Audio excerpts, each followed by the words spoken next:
दोस्तों, हिंदुस्तान का एक नागरिक होने की हैसियत से ये कार्यक्रम मेरी सामाजिक जिम्मेदारी की एक विनम्र कोशिश है। मैं अपने दर्शकों को ये यकीन दिलाना चाहता हूँ कि किसी भी इंसान को बदनाम करना, किसी के जज्बातों को ठेस पहुँचाना या किसी के ऊपर कोई फैसला सुनाना, ये मेरा इरादा नहीं है।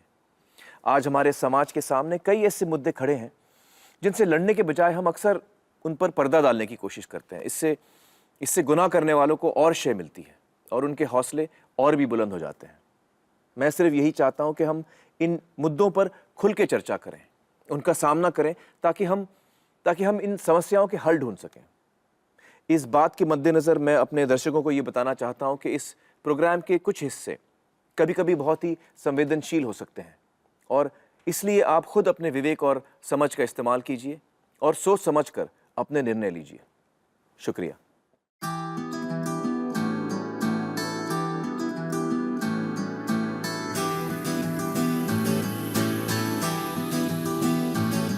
तेरा रंग ऐसा चढ़ गया कोई और रंग ना चढ़ सके, तेरा नाम सीने पे लिखा हर कोई आके पढ़ सके। है जुनून है तेरे इश्क का, ये जुनून है रग रग में इश्क तेरा दौड़ता, ये बावला सा खून है। तूने ही सिखाया सच्चाइयों का मतलब, तेरे पास आके जाना मैंने जिंदगी का मकसद। सत्यमेव सत्यमेव सत्यमेव जयते, सच्चा है प्यार मेरा सत्यमेव जयते। सत्यमेव सत्यमेव सत्यमेव जयते, सच्चा है प्यार मेरा सत्यमेव जयते। नमस्कार, आदाब, खुशामदीद, सत्यमेव जयते। दोस्तों, आज हमारा देश एक ऐतिहासिक मोड़ पे खड़ा है। कुछ ही दिनों में आम चुनाव होंगे। दुनिया का सबसे बड़ा लोकतंत्र फिर अपने लिए एक नई सरकार का चुनाव करेगा। हर नागरिक को इसका एक हिस्सा बनने का मौका मिलेगा और आज हमारी ऑडियंस में देश के हर प्रांत के लोग यहां पर मौजूद हैं। बहुत बहुत स्वागत है आप सभी का। Thank you so much for joining us.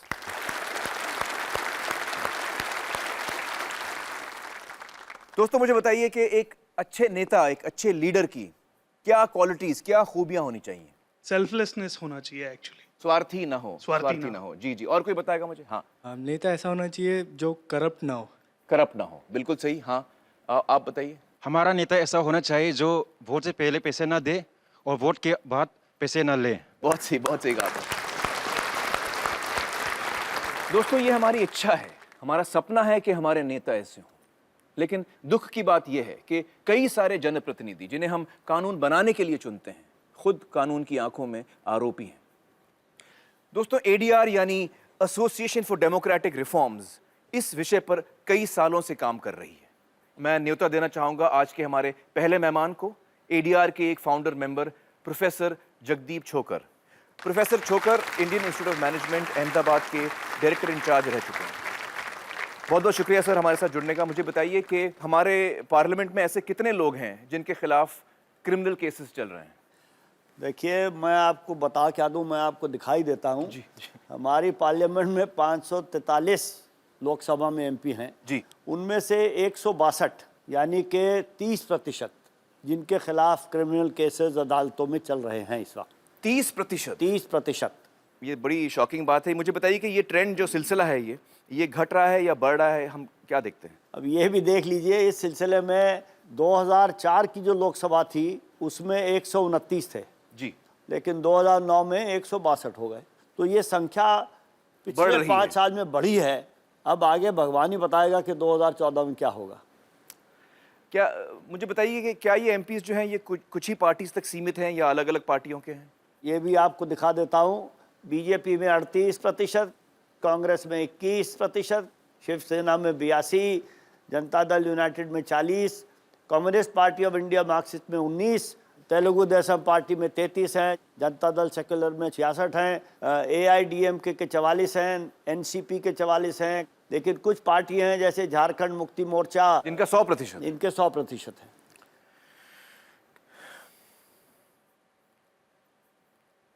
तो कोई पार्टी ऐसी नहीं है जो क्रिमिनल लोगों को टिकट नहीं देती। सारे पार्टीज में क्रिमिनल एमपी। आपके सामने लिस्ट है। ये तो बड़ी शॉकिंग बात है। ये कहाँ कहाँ हो रहा है? मतलब कुछ ही राज्यों में ऐसा हो रहा है या देश भर में हो रहा है? कहाँ हो रहा है? ये इसके लिए मैं आपको देश का नक्शा दिखा देता हूँ। ये जो लाल हिस्से हैं जी। उनमें 25% से ज़्यादा MP क्रिमिनल केस वाले हैं। आप देख लीजिए, 2-3 स्टेट ऊपर हैं और 4-6 नीचे हैं। जी जी जी जी। जो पीले वाला है उसमें 10% से 25% है और हरे वाले में 10 से कम है। लेकिन देखने की बात यह है कि देश का कोई भी स्टेट नहीं सफ़ेद रंग में नहीं है। सो हर पार्टी में है, ये मैं कहूँगा बीमारी, और हर प्रांत में है। तो ये जो क्रिमिनल केसेस हैं इनके खिलाफ, ये छोटे मोटे केसेस हैं या किस किस्म के केसेस हैं? छोटे मोटे होते तो फिर हम बड़ा खुश होते। अक्सर लोग ये कहते हैं, ख़ास तौर पे पॉलिटिशियन, कि ये तो हम दफ़ा 144 में जब जुलूस निकालते हैं हमारे खिलाफ केस कर देते हैं जी। लेकिन उस 162 में से 76 MP ऐसे हैं जिनके खिलाफ हत्या करना यानी दफ़ा 302, जी। हत्या की कोशिश करना अटेम्प्ट टू मर्डर दफ़ा 307, किडनैपिंग किसी को अगवा करना, उठा के ले जाना, ह्यूमन ट्रैफिकिंग लोगों को इधर से उधर खरीद फरोख्त करना और डकैती डालना। इस किस्म के इस केसेस किस्म के केस हैं, अदालतों में चल रहे हैं जिनमें चार्जेस फ्रेम हो चुके हैं। जी जी ये सिर्फ FIR दर्ज नहीं हुई है, चार्जेस फ्रेम हो चुके हैं। अब ये सीरियस है कि नहीं ये तो देखने वाले जाने और देश जाने। इनको हमारी कानून की हिफाजत रखनी है, इनको हमारे कानून बनाने। इनको वो काम करना है जिससे ये फैसला होगा कि हम अपनी ज़िंदगी कैसे जिए। अच्छा, ये तो हो गई लोकसभा पार्लियामेंट की बात। अब बताइए कि स्टेट असेंबलीज में, विधानसभाओं में क्या हाल है? अफसोस की बात यह है कि विधानसभाओं का हाल भी कोई ज़्यादा अच्छा नहीं है। इस वक्त 4032 MLA हैं सारी विधानसभाओं को मिला के। जी। उनमें से 1264 के खिलाफ क्रिमिनल केस हैं। ये 31% बनता है। आपने देखा था लोकसभा में 30 है, स्टेट असेंबलियों में 31 है। 1% ज़्यादा ही है, कम नहीं है। सर, आप इन नेताओं के अपराधों के बारे में कुछ खास बात और बताना चाहेंगे? देखिए, नेताओं के अपराधों के बारे में मैं ख़ास बताने लगूंगा तो आपका पूरा शो ख़त्म हो जाएगा। लेकिन एक बात बताता हूं कि 2012 दिसंबर में दिल्ली में एक हादसा हुआ था एक औरत के साथ, निर्भया कहते थे उसको। उसके बाद हमने ये डेटा निकाला जी। तो उसमें ये पता लगा कि 2009 लोकसभा इलेक्शन में 6 कैंडिडेट ऐसे थे जिनके खिलाफ बलात्कार के मुकदमे चल रहे थे। 34 ऐसे कैंडिडेट थे कि जिन्होंने महिलाओं के खिलाफ कुछ और अपराध किए थे। और पिछले 5 साल में 27 MLA के कैंडिडेट ऐसे हो चुके हैं जिनके ऊपर बलात्कार के मुकदमे चल रहे थे। उनको भी राजनीतिक दलों को टिकट देने में कोई एतराज़ या दिक्कत नहीं है। इससे ज़्यादा मेरे ख्याल में देश के लिए और हम लोगों के नागरिकों के लिए शर्म की बात कोई और है नहीं। कोई और नहीं हो सकती। मुझे बताइए कि ये सब जानकारी आपको कहाँ से मिली? आंकड़े और जानकारी कहाँ से मिली आपको? ये आपने बड़ा अच्छा सवाल पूछा, क्योंकि लोग समझते हैं कि हम जासूसी करके ये कहीं से निकाल लाते हैं और ये गलत है। ये सूचना मिलना नामुमकिन था। जी। 1999 में ADR जिस संस्था में मैं काम करता हूँ जी। उन्होंने एक पब्लिक इंटरेस्ट लिटिगेशन दाखिल की दिल्ली हाई कोर्ट में 1999 में, और ये कहा कि जो लोगों के खिलाफ पेंडिंग क्रिमिनल केस हैं उनको वो बताना चाहिए। तो दिल्ली हाई कोर्ट ने हमारी अपील मान ली। तो हमने सोचा हमारा काम ख़त्म हो गया, अब तो ये हो जाएगा। फिर हमें पता लगा कि भारत सरकार, यूनियन ऑफ इंडिया ने उसके खिलाफ सुप्रीम कोर्ट में अपील की। अच्छा, तो सरकार नहीं चाहती थी कि ये बात सरकार नहीं चाहती थी, और उस अपील में सारी राजनीतिक दल इंटरवीनर बन गए सरकार की सपोर्ट में। तो ये अच्छा है, इस मौके पे कम से कम आप उनको एक ये जगह पर ले आए। हमें उनको इकट्ठे करने का श्रेय पूरी तरह से है लेकिन हम इसको अपना गौरव नहीं मानते। जी, जी। तो सुप्रीम कोर्ट ने कहा नहीं, हाई कोर्ट का फैसला बिल्कुल ठीक है, ये होना चाहिए। उस फैसले के बाद 22 राजनीतिक दलों ने इकट्ठे मिलके एक ऑल पार्टी मीटिंग की, जिसमें यह फैसला किया गया कि सुप्रीम कोर्ट का फैसला लागू नहीं होने दिया जाएगा, और अगर ज़रूरत पड़ेगी तो रिप्रेजेंटेशन ऑफ पीपल एक्ट जो कानून है इसका, उसको बदल दिया जाएगा। ओह, तो वो कानून बदल गया। हम लोग फिर सुप्रीम कोर्ट गए उस कानून बदलाव के खिलाफ। फिर 13 मार्च 2003 को सुप्रीम कोर्ट ने कहा कि सुप्रीम कोर्ट का पुराना फैसला सही है। उसके बाद ये एफिडेविट आने शुरू हुए। तो अब जब इलेक्शन होते हैं, जब ये इलेक्शन होते हैं तो हर कैंडिडेट अपने नॉमिनेशन पेपर के साथ एक एफिडेविट लगाता है, 2 लगाता है। एक एफिडेविट जिसमें क्रिमिनल केस के बारे में लिखा होता है, एक जिसमें उसके धन संपत्ति के बारे में लिखा होता है। जी जी। और इलेक्शन कमीशन उनको अपनी वेबसाइट पर डाल देता है, हम वहाँ से लेते हैं। तो ये आंकड़े आपको वहां से मिले? हमें आंकड़े वहाँ से मिले, बल्कि ये कहना चाहिए कैंडिडेट्स ने खुद दिए, शपथ लेके दिए कि जी मैं भगवान को हाजिर नाजिर समझ के ये बता रहा हूँ, मेरे खिलाफ 15 केस मर्डर के हैं। ऐसे लोग हैं।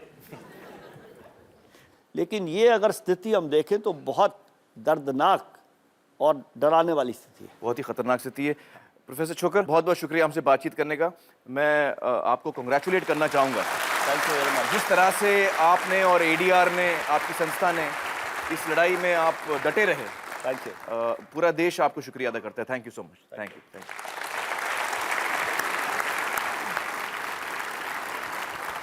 दोस्तों, जो हमने अब तक सुना वो आंकड़े थे, लेकिन इन आंकड़ों के पीछे कैसे चेहरे छुपे हैं और क्या होता है उन लोगों का जो ऐसे अपराधी एमपीज और एमएलएस का शिकार हो जाते हैं।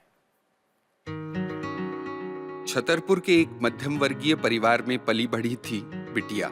माँ बाप की लाडली, हंसमुख, सबका ख्याल रखने वाली और होनहार। इंटीरियर डिजाइनर बनकर माँ बाप का नाम रोशन करना चाहती थी।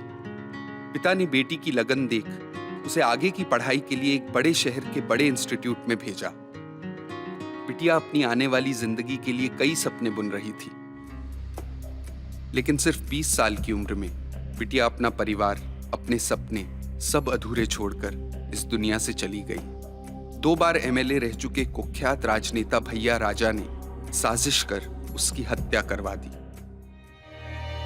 औलाद को खोने का दुख लफ्जों में बयां नहीं हो सकता। बिटिया के माँ बाप को न सिर्फ इस दुख को बर्दाश्त करना था, बल्कि अपनी मरहूम बेटी को इंसाफ दिलवाने के लिए एक मुश्किल जंग भी लड़नी थी।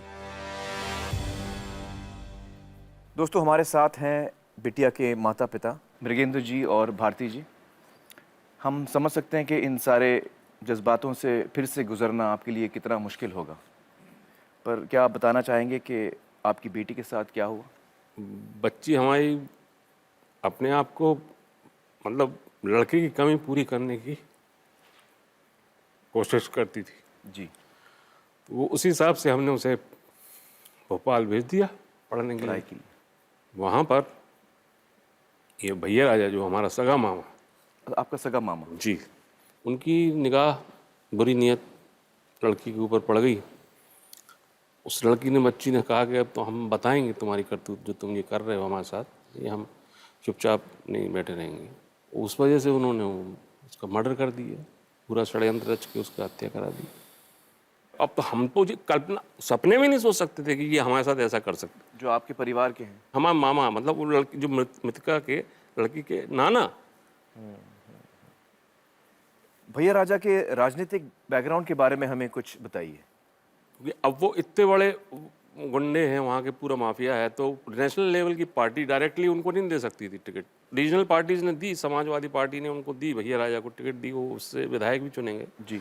मगर नेशनल लेवल की पार्टी ने उनकी वाइफ को टिकट दे दिया जी। तो बात तो वही हुई। तो आप ऐसे पकड़ो चाहे घुमा के। और मजे की बात यह है कि एक बार आप जैसे आप देखेंगे कि इस तरह की जो आपराधिक पृष्ठभूमि से जो लोग आते हैं जी, उनको सबसे पहले सुरक्षा दी जाती है शासन की तरफ से। 4 ठो गनर लगा देंगे पुलिस वाले। अब बताइए, अब ये भागते फिर रहे थे पुलिस से कुछ दिन पहले, अब पुलिस इनकी सुरक्षा में लगी है। इनको सुरक्षा की जरूरत नहीं है, आम आदमी को सुरक्षा की जरूरत है इनसे। एक केस था इनके खिलाफ, जो इन्होंने मेड सर्वेंट को, अब जल गई थी वो तो, सुसाइड, अपेटमेंट टू सुसाइड 306 के अंतर्गत इनकी पत्नी के खिलाफ भी ये धारा थी, जो विधायक आशा रानी। अब ऐसे लोगों को सुरक्षा, ये बहुत बड़ा मजाक है। उनके खिलाफ ऐसे इस किस्म के आरोपों के कितने केसेस दर्ज हैं? दर्ज मतलब जो सेशन ट्रायल हैं, सीरियस ऑफेंसेस हैं, वो हैं करीब 82। 82 जी। और उसमें सब शामिल हैं: अपहरण, लूट, बलात्कार, हत्या, हत्या की कोशिश, आर्म्स एक्ट, आबकारी एक्ट, NSA, एंटी डकैती, सब सब सब शक्ल। मगर जैसा कि होता है कि बेल हो जाती थी, जमानत हो जाती थी। बरी होने के बाद वो अपनी शान बताता है कि मैंने देखो दिन दहाड़े उठवाया था वहाँ से। क्या कर लिया पुलिस ने? बेटा तो अब आदमी के दिमाग में भी भय घुस जाता है कि होता ही नहीं है इसके खिलाफ। अब वो ये नहीं समझते कि होगा तब जब आप उसके खिलाफ गवाही दोगे। जब कदम अदालत कैसे कदम, मतलब अदालत को तो सबूत चाहिए, जब आप कोई सबूत आएंगे नहीं उनके खिलाफ क्या उनके भी हाथ बंधे हुए हैं, अदालत के भी हाथ बंधे हुए हैं। तो आपका मतलब ये जितने ये आरोप हैं इन पे ये प्रूव नहीं हुए कभी, क्योंकि 115 मुकदमे हर तरह के चले हैं और कभी किसी ने एक कहीं कोई गवाही नहीं दी। तो आप पहले व्यक्ति थे जिन्होंने पहला केस है ये जब उनके खिलाफ कहीं किसी ने गवाही दी है। बहुत हमारे ऊपर तरह तरह के दबाव पड़े जी, रिश्तेदारों के और भी उधर उधर से कि अरे वो इतना बड़ा गुंडा है, आप उसको डर नहीं लगता है, आप राजीनामा कर लो, ये कर लो, वो कर लो। हमने कहा हम तो, हमारा जो कुछ नुकसान होना था वो तो हो गया, तो लौट के आना नहीं, मगर हम किसी और दूसरे के साथ ये नहीं होने देंगे।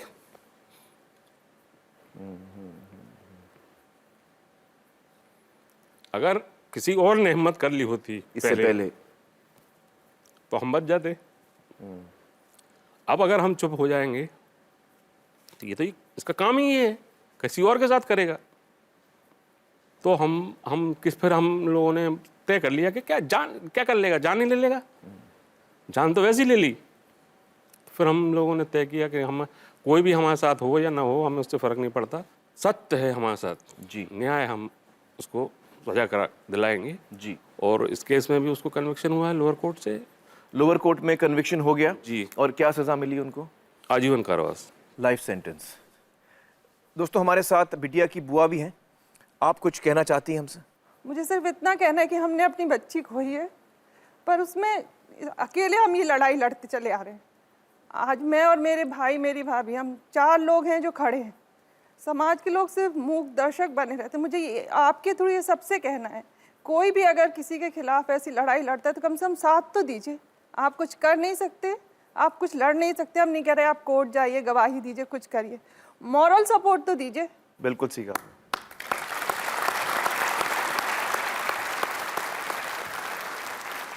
आपने और आपके परिवार ने बड़ी हिम्मत दिखाई और मुझे लगता है कि आपने जो ये कदम उठाए है सिर्फ अपने लिए नहीं, लेकिन देश की सारे लोगों के लिए, सारी महिलाओं के लिए। बहुत बहुत शुक्रिया हमारे साथ बातचीत करने का। Thank you so much.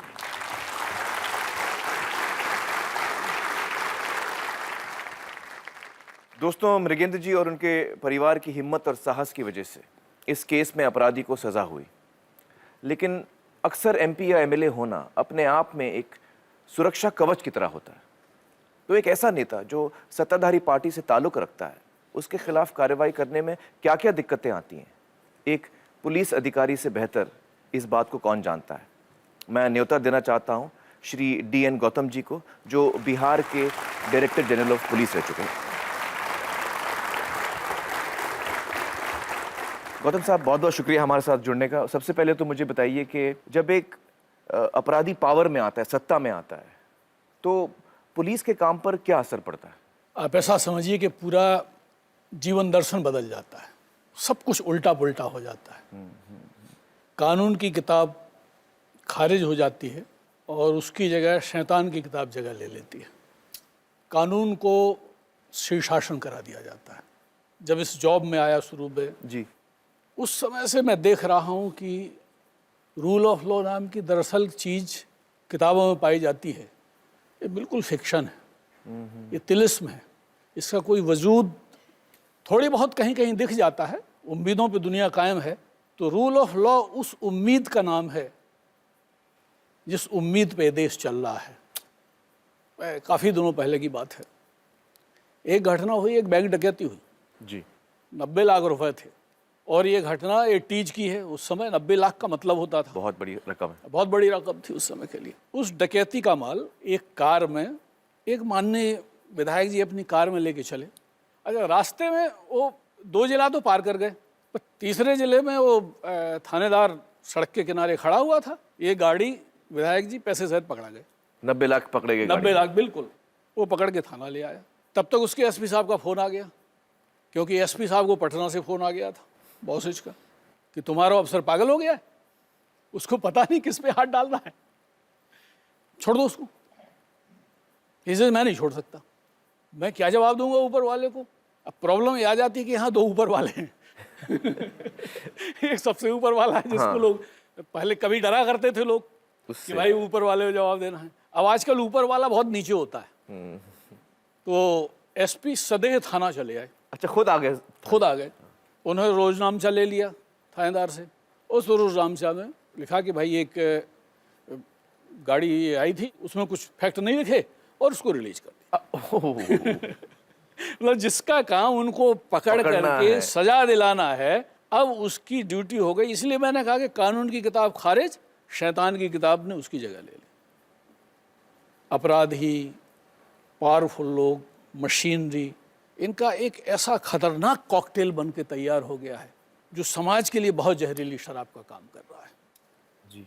System को इस तरह उन्होंने तोड़ना मरोड़ना शुरू कर दिया कि सार्वजनिक संपत्ति जो थी, सार्वजनिक संसाधन थे, ये निजी हाथों में खिसकने लग गए। बस उसका वॉल्यूम इतना बढ़ गया कि अब देश उसके सामने बिल्कुल असहाय जैसा हो गया, बिल्कुल ओवरहेल्म हो गया। और अब इतना हो गया कि इट कांट टेक इट। अब ये कैंसर की तरह फैल गया, पूरे बॉडी में इसका जहर फैल चुका है। जहां आप गलत करते हैं ना, तो आपकी हिम्मत का दिशा बदल जाता है। अदरवाइज अगर एक आदमी ताकत से खड़ा हो जाए तो मैंने देखा है पूरी व्यवस्था हिल जाती है। बिल्कुल सही कहा आपने। क्योंकि सच्चाई में ताकत है। बहुत बहुत शुक्रिया गौतम साहब हमसे बातचीत करने का। Thank you so much. Thank you. दोस्तों, अब मैं आपको एक बार फिर याद दिलाना चाहता हूं, 162 एमपीज संसद में जो आरोपी हैं, जो उन पुलिस अफसरों का तबादला करा सकते हैं जिनका काम है उनके खिलाफ कार्रवाई करना। इस हालत में है कानून व्यवस्था। 66 साल पहले आज़ादी की लड़ाई लड़ने वाले हमारे पूर्वजों का एक सपना था। आज वो सपना हमें बिखरता हुआ नजर आ रहा है। कैसे पहुंचे हम इस दलदल में और निकलने का रास्ता क्या है, आज हम समझने की कोशिश कर रहे हैं। एक शूटर था, वो शूटर बाद में एमपी हुआ, तो वो फ़ोन करता था अखबार के दफ्तर में, कहता भैया कई दिन से हमारे बारे में कुछ छपा नहीं है, कुछ कांड कर दें क्या। बोला इससे मार्केट वैल्यू बनी रहती है ना, थोड़ी चुनाव लड़ना है ना भैया। सत्यमेव सत्यमेव सत्यमेव जयते, सत्यमेव सत्यमेव सत्यमेव जयते। Welcome back. दोस्तों, जब एक अपराधी सत्ता में आता है तो वो कानून से किस तरह खिलवाड़ करता है ये तो हम समझ चुके हैं। लेकिन वो नेता जो सच्चा है, ईमानदार है और अच्छा काम करने की कोशिश कर रहा है, ऐसे माहौल में उस पर क्या बीतती है। 15 जून 2013 के दिन बिहार के पूर्णिया जिले में सुबह से ही लोग इकट्ठा होना शुरू हो गए थे। मौका था 4 बार एमएलए रह चुके लोकप्रिय नेता अजीत सरकार की 15वीं पुण्यतिथि का। उन्हें याद कर इलाके की जनता का दिल एक बार फिर भारी हो आया था। वो मसीहा थे, भगवान समझिए, भगवान की तरह था। सबका दुख को वह सुनते थे। किसी कोई बीमार है तो उसको इलाज जाके करवा देते थे।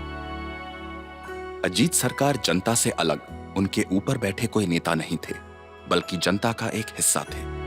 अपनी निजी जिंदगी उसी सादगी और अभाव में गुजारते थे जिस तरह वो जनता जिसका वो प्रतिनिधित्व करते थे। अजीत सरकार ने लाके यहाँ बसाया हम लोग को, क्योंकि हम लोग बेघर थे। अजीत सरकार के जैसा खोजेंगे तो 7 जन्म में नहीं मिलेगा। आखिर में गरीबों के हक की लड़ाई लड़ने वाले इस निडर नेता ने एक दिन उनके लिए अपनी जान की कुर्बानी भी दे दी। आज बची है तो बस लोगों के दिलों में उनकी यादें और आंखों में आंसू। अब हम समझते हैं कि हमारा दुनिया में अब कोई नहीं। ये अजीत दाद चला गया, मेरा बाप माँ चला गया से। वो गरीब का चिराग थे, वो चिराग बुझा गया। ऐसा क्या था अजीत सरकार में जो आज 15 साल बाद भी पूर्णिया की जनता उनकी कमी महसूस करती है। दोस्तों, इस वक्त हमारे साथ हैं अजीत सरकार जी के बेटे अमित सरकार। अमित जी, आपने उन्हें नेता के रूप में नहीं, एक पिता के रूप में देखा है। हमें बताइए कि आपके बचपन में आपके घर में क्या माहौल था, कैसा माहौल था। हमारे पिताजी 1980 में चुनाव जीते थे और 1980 से लेके वो 4 बार चुनाव जीते। 15 साल इलेक्शन जीतने के बाद वो खुद आपका घर नहीं खरीद पाए। हम लोग भाड़ा के घर पे रहते थे जिसका किराया था 600 रुपया, और हमारा घर चलता था चूँकि हमारी माँ जो है वो टीचर थी। जी अमित जी, आपके बचपन की कोई यादें हैं अपने पिताजी के साथ जो आप हमसे बांटना चाहेंगे। हमारे पूर्णिया में मैं क्रिकेट खेलता था और क्रिकेट में एक बार मैच हुआ, फाइनल मैच था, जिसमें चीफ गेस्ट के हिसाब से बाबूजी को बुलाया गया था और साथ में मुझे अवार्ड भी मिलना था पापा के हाथों जी। तो पापा आए नहीं उस मैच में। अच्छा। बाद में जब उनकी मुलाकात हुई, एसपी आए हुए थे घर पे, तो उन्होंने बाबूजी से पूछा कि अजीत दा आप आए नहीं, हम लोग सब वहीं पे थे। तो उन्होंने कहा कि मेरा बेटा वहाँ पे खेल रहा था, वहाँ पे जाएंगे उसको अवार्ड देंगे तो लगेगा कि हम प्रमोशन कर रहे हैं उसका, इसलिए वो नहीं गए। हाँ, इसलिए वो नहीं गए। तो मैंने पापा से कहा ठीक है एक काम कीजिए, आप मुझे क्यों प्रमोट कीजिएगा, इलेक्शन के टाइम में मैं भी आपको प्रमोट नहीं करूँगा। तो उनसे जो मैंने कहा तो उन्होंने हंसते हुए कहा कि बेटा देखो, अगर तुम मुझे प्रमोट नहीं करोगे तो क्या हुआ, मेरा तो हजारों हजार बेटा है पूर्णिया जिले में, वो लोग करेगा। अच्छा, आपको क्या याद है कि जब वो इलेक्शन लड़ते थे तो किस तरह से इलेक्शन लड़ते थे? चुनाव लड़ने के लिए पापा के पास पैसा नहीं था, तो वो लाल गमछा खरीदते थे और लाल गमछा खरीद के वो हर चौक चौराहे पे लगा देते थे, रख देते थे कि चुनाव लड़ना है, पैसा नहीं है, जो मुझे एक वोट देगा वो मुझे नोट का एक सिक्का वहाँ रख दो, 1 रुपया का एक सिक्का रख दो। वो गमछे में? गमछे में इंस्ट्रक्शन दिया गया था लोगों को, एक ही सिक्का लेना। तो सभी ने कहा भैया कि अगर ज़्यादा पैसा आएगा तो हम लोगों को कैंपेन में भी मदद मिलेगा। तो बोला नहीं, अगर चुनाव के पहले हमको पता चल जाएगा कि हमको कितना वोट मिलेगा, अगर हम लोग एक एक सिक्का जमा कर लेते हैं तो एक एक सिक्का जमा करके वो अपना चुनाव लड़ते थे। जब सारे नेता घूमते थे तो वो घर पे बैठते थे। तो उनका कहना था अरे प्रचार के लिए तो हम इतना 5 साल तक प्रचार ही करते रहे हैं, जो काम किए उसी से प्रचार होता है, तो मेरा जो काम है मेरे शब्द से ज़्यादा निकलता है। जी अमित जी, मैं समझ सकता हूँ कि ये आपके लिए ये बयान करना कितना मुश्किल होगा, पर क्या आप उस दिन के बारे में आप हमें बताना चाहते हैं जिस दिन आपके पिताजी की हत्या हुई? देखिए, ये 14 जून 98 में हुआ था। तो किसी ने घर में आके बोला कि अजीत दा को मार दिया, तो मैं वहाँ से भागना शुरू कर दिया। वहाँ रास्ते में गाड़ी लेफ्ट साइड में जो थी वो खड़ी थी, साइड से शीशा उससे सब टूटा हुआ था। तो मैंने देखा वो इधर बैठे हुए और इस तरह से झुक के नीचे हैं। जो उनका हाथ पकड़ने गया ना, तो हाथ के अंदर उनको 107 गोली मारा गया था। 107 गोली? 107 गोली। तो जब उनको मैं पकड़ने गया तो मैं पकड़ नहीं पाया, उनका हाथ जो था इधर से नाला टाइप का बन गया था, तो मेरा हाथ जो था उसके अंदर चला गया और उनको अपने तरफ खींचा और नीचे देखा तो देखा माथा का पूरा सब गिरा हुआ है। शाम में 5, सवा 5 बजे ये घटना घटी थी। 8:30, 9 बज गए, तब तक में बहुत सारे, पूरा पूर्णिया अपने आप बंद हो गया। पूरा रास्ता, बंगाल तक का रास्ता जो है बंद हो गया। और उनके अंदर इतना आक्रोश था, शहर के बीच में चौक में जाके मैंने हाथ जोड़ के उस दिन रात को ये कहा कि देखिए कि अगर एक भी घटना घटती है तो पूरे पिताजी का जो काम किया हुआ सब बर्बाद हो जाएगा। मैं अपना पिताजी खो चुका हूँ, किसी और का किसी को खोना नहीं है। इतना ज़्यादा लोग उस समय में आक्रोश में थे, लेकिन एक चीज़ सही लगा कि उनके सिद्धांतों को तोड़ा नहीं लोगों ने। किसी ने नहीं तोड़ा? किसी ने नहीं तोड़ा। जो हत्यारे थे उनके, वो पकड़े गए, उनके साथ पता चला कि कौन हत्यारे थे? पूर्णिया से एक पूर्व सांसद थे पप्पू यादव, उनको लोअर कोर्ट से उनको सजा दिया गया। सजा दिया गया। ये 10 साल पहले की बात है। आज फिर अभी पिछले साल हाई कोर्ट से उनको बाइज्जत बरी कर दिया गया। बरी किया गया? जी सर, देखिए ये 14 साल के बाद अगर केस इस माहौल पे हो तो जो आम इंसान है उनका क्या होगा? तो हम किस तरह से, किससे हम इंसाफ मांगेंगे? हमारे पापा जो थे वो 1980 से चुनाव जीतते हुए थे, आए थे, तो 80 में पहली बार जीता, 85, 90, पप्पू यादव 95 में पापा के अगेंस्ट पूर्णिया से खड़ा हुआ। अच्छा। और उसने 95 का इलेक्शन वो हार गए। पापा हार गए? हाँ, पापा जीत गए? पापा जीत गए। हमारे यहाँ पे चूंकि ग्रामीण एरिया है तो वहाँ पे जमींदारों का बड़ा बड़ा ज़मीन है। ज़मींदार के अपने नाम से ज़मीन है, उसके बेटे के नाम से ज़मीन है, कुत्ते के नाम से ज़मीन है, लेकिन जो गरीब आदमी है उसके नाम पे उसके पास घर रहने का भी कहीं जगह नहीं है।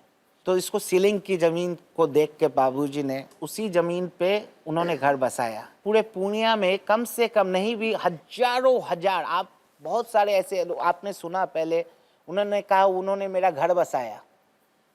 ये काम भारत सरकार का था, बिहार सरकार का था। 47 से लेके कोई भी सरकार उसको नहीं करा पाया, ठीक से लागू नहीं करा जो पाया। बाबूजी ने करा है। जो अजीत सरकार ने 2 साल में कर दिया।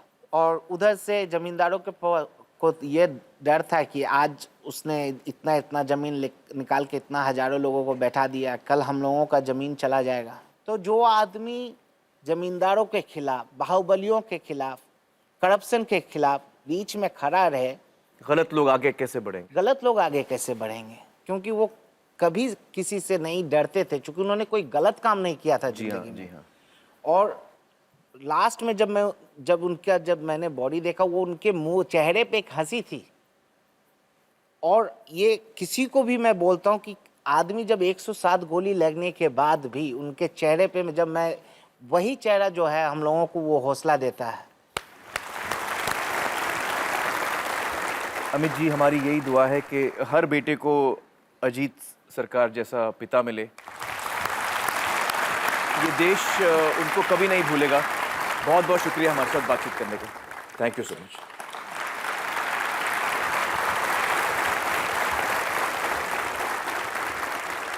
दोस्तों, मान लीजिए एक चुनाव में 3 उम्मीदवार हैं।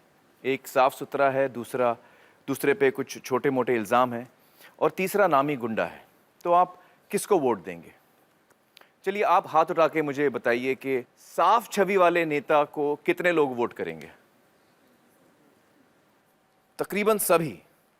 आप लोग सब सच बोल रहे हैं ना? झूठ तो नहीं बोल रहे हैं? सच बोल रहे हैं। तो लगभग हम सब मानते हैं कि एक अच्छे और सच्चे उम्मीदवार को हम चुनेंगे। चलिए दोस्तों, अब हम देखते हैं कि हम हिंदुस्तानी इस मामले में कितने सच्चे हैं। अब हम जुड़ेंगे 3G लिंक के जरिए वाशिंगटन में डॉक्टर मिलन वैष्णव के साथ, जिन्होंने पिछले 10 साल के इलेक्शन रिजल्ट्स पे रिसर्च की है। मिलन जी, बहुत बहुत शुक्रिया हमारे साथ जुड़ने का। सबसे पहले तो मुझे ये बताइए कि आपने जो रिसर्च की है इलेक्शंस के नतीजों पर, वो कितने बड़े पैमाने पे की है और आपके रिसर्च में क्या सामने आया? Starting in 2003, 2003 से लेके 2009 के बीच मैंने 28 राज्यों में हुए 35 विधानसभा चुनावों के नतीजों पर रिसर्च की। इसमें 2004 और 2009 में हुए 2 लोकसभा चुनाव भी शामिल थे। यानी 60,000 उम्मीदवारों का डेटा देखा। अगर उम्मीदवार पर एक भी आपराधिक मामला दर्ज नहीं है तो उसकी चुनाव जीतने की संभावना थी 7%। लेकिन अगर उस पर एक आध छोटे मोटे अपराध का मामला दर्ज है तो उसकी जीतने की संभावना 19% हो जाती है। and if you have a serious और अगर उम्मीदवार पर कोई गंभीर आपराधिक मामला दर्ज हो तो चुनाव जीतने की संभावना बढ़कर 25% हो जाती है। मतलब जितना बड़ा उम्मीदवार का गुनाह, उतनी उसकी जीतने की संभावना ज्यादा। unfortunately the situation बदकिस्मती से राज्यों के स्तर पर भी हालात लोकसभा से बेहतर नहीं है। एक अपराधी की चुनाव जीतने की संभावना एक बेदाग या साफ उम्मीदवार से 3 गुना ज्यादा पाई गई। तो क्या आप ये कह रहे हैं कि एक क्रिमिनल के इलेक्शन जीतने के चांसेस ज्यादा हैं? significantly ज्यादा नहीं, बहुत ज्यादा। देश के हर इलाके में हर स्तर पर यही हाल है। चलिए डॉक्टर मिलन, बहुत बहुत शुक्रिया हमसे बातचीत करने का। Thank you so much. thank you for having me दोस्तों, सोचने की बात है, जिस उम्मीदवार के खिलाफ संगीन आरोप दर्ज हैं, उसके जीतने की संभावना 3 गुना ज्यादा है। और ये एक बहुत बड़ी वजह है कि सियासी पार्टीज बेझिझक ऐसे उम्मीदवारों को टिकट देती हैं। लेकिन हम, जनता, क्यों ऐसे दागी उम्मीदवारों को वोट देती है, उन्हें जिताती है? ये समझने के लिए आइए बात करते हैं उत्कर्ष सिन्हा जी से। उत्कर्ष जी एक अनुभवी पत्रकार हैं और उन्होंने इस विषय को बहुत करीब से देखा है। उत्कर्ष जी, जब हम अपने आप को पूछते हैं कि क्या हम दागी नेता को वोट देंगे, तो हमारे मन में जवाब आता है नहीं। पर फिर भी ये दागी नेता जीत जाते हैं। क्या लोग जानते नहीं कि जिस नेता को वो वोट दे रहे हैं वो दागी है? बहुत साफ जानते हैं। जो भी कैंडिडेट इलेक्शन लड़ने आता है, उस कैंडिडेट के बारे में उस कंस्टिट्यूएंसी के लोग सबसे ज़्यादा जानते हैं जी। और ख़ास तौर से अगर एक अपराधी है तो वेल नोन फेस है। तो ये क्यों हम उसको फिर वोट क्यों देते हैं? जाति। जाति एक बहुत बड़ा सच है इस हिंदुस्तान में, और अगर आप देखिए क्रिमिनल्स के रिकॉर्ड तो आप ये पाएंगे कि वो पर्टिकुलर कंस्टिट्यूएंसी भी उसके सजातीय लोगों का वोट परसेंटेज वहाँ ज़्यादा है। और समझ इस तरह से बनी हुई है कि चोर तो भाई साहब सब हैं, तो जो अपनी बिरादरी वाला है उसी को क्यों नहीं, उसी को चुन लेते हैं फिर। तो इन अपराधियों का राजनीति में आना कब शुरू हुआ? 1970 के आखिरी दौर भारतीय राजनीति में बहुत महत्वपूर्ण रहा है। उसके बाद इनकी एंट्री तेज हुई। अच्छा, लेट 70s में? लेट 70s में। उसके पहले इनका काम होता था बूथ कैप्चरिंग तक थे। बूथ कैप्चरिंग करना अपने लीडर के लिए। तो पहले ये जो अपराधी थे या जो गैंगस्टर्स थे ये सपोर्ट करते थे? पहले ये सपोर्टर थे, जैसे जमींदार का लठैत होता है वैसे ये नेता के लठैत थे। फिर थोड़ा मजा आया, बोले अच्छा नेताजी तो ताकत हमारी और मजा ले रहे हैं आप, तो मैं क्यों नहीं भाई। जब भीड़ मैं जुटा रहा हूँ, जब चंदा मैं जुटा रहा हूँ, गोली लाठी मैं चला रहा हूँ, तो भैया कुर्ता तुम क्यों पहनोगे? कुर्ता तुम क्यों पहनोगे? कुर्ता तो हम भी पहन सकते। अब वो कुर्ता पहन लिया भाई। तो जब इनस्टेबल गवर्नमेंट्स बनी तब इनकी जरूरत इसलिए बढ़ गई कि जिताऊ उम्मीदवार की खोज हर पार्टी करने लगा। और जिताऊ उम्मीदवार कौन?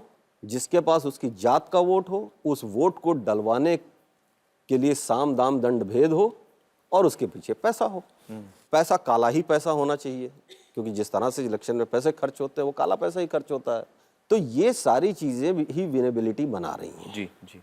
अब दूसरा सवाल ये है कि क्यों ये लोग जीत रहे हैं जबकि नॉन अपराधी हैं? जी माफ कीजिएगा, ये हम लोगों को खुद सोचना पड़ेगा, क्योंकि समाज जिस तरीके से इन अपराधियों को स्वीकार कर रहा है या रोल मॉडल बना रहा है। मैं आपको उदाहरण बताऊं जी। कि जब हम लोग बचपन में थे तो अगर रिलेशन में किसी के घर में कोई गुंडा हो जाता था या बदमाश हो जाता था तो बाकी के खानदान के लोग उससे रिश्ता तोड़ लेते थे। यहाँ तक हो जाता था कि शादी का कार्ड दिया तो उसमें लिख देते थे फलाने को छोड़कर, उनके लिए नहीं है, क्योंकि ये गुंडे हैं, हम नहीं इनसे हम नाता नहीं चाहते। नहीं। अब ये शादी का कार्ड आया, RSVP में क्या लिखा है? बाहुबली ट्रांसपोर्ट मिनिस्टर फलाने फलाने फलाने। बाहुबली उसने खुद लिख के भेज दिया आपको। वो खुद लिख के भेज दिया कि उससे उसका रुतबा बढ़ गया, अभी और बढ़ा है। तो साहब कुल मिला के बात यह है कि राजनीति वो गंगा हो गई है जिसमें एक डुबकी लगा ले कोई तो उसके सारे पाप धुल जाते हैं। तो मतलब गुंडों के साथ दोस्ती उनके लिए इज्जत, दिल में इज्जत और प्यार। भाई लोग गर्व महसूस करते हैं और गर्व मन से महसूस करते हैं, ये भी मैं नहीं मानता। अब इसके पीछे एक और आपको चीज देखनी पड़ेगी। जो हालत है सिस्टम का, आम आदमी बहुत कमजोर है। अब गरीब की जरूरत को कौन समझ रहा है? सरकारी व्यवस्था कतई नहीं समझ रही है। अगर मैं पावरफुल नहीं हूँ और मेरे पर कोई अत्याचार हुआ और मैं पुलिस स्टेशन गया तो पुलिस स्टेशन के बाहर मुझे ऐसे बैठ के कितनी देर तक इंतज़ार करना है दरोगा जी का, ये मैं ही जानता हूँ। तहसील में मैं जाता हूँ अपनी कागज़ की नकल निकालने तो उसके लिए मेरा कितना शोषण होता है और कितनी बार मैं अपनी दिहाड़ी छोड़ के जाता हूँ, ये मैं ही जानता हूँ। और जब मैं उस आदमी के पास जाता हूँ जिसका दरबार चल रहा है और वहाँ जाके बताता हूँ कि भैया हम फलाने बड़ा अत्याचार हो गया मेरे साथ, ये वो, ठीक है, वो भी अपना कैलकुलेशन देखता है, जात बिरादरी वोटर सब कैलकुलेशन देखता है और उसके बाद फिर वो सीधे थानेदार या तहसीलदार या BDO फोन घुमाता है को फोन घुमा के और मैंने तबीयत से समझाता है। अच्छा, मुझे क्या संतुष्टि मिलती है? मुझे लगती है कि जिस आदमी ने मुझे बेइज्जती किया ऑन बिहाफ ऑफ मी वो बेइज्जत हो रहा है। ये अमिताभ बच्चन फिनोमेना है सर, एंग्री यंग मैन। वो मुक्का मार देता तो मेरे को लगता था कि मैं मार रहा हूँ, मार मैं भी नहीं पाता था और मारते वो भी नहीं थे। तो अब मेरा काम लेवल पे ये मतलब एक रॉबिन हुड फिगर भी बन जाते हैं कि गरीबों के लिए कुछ कर रहे हैं, ऐसा है?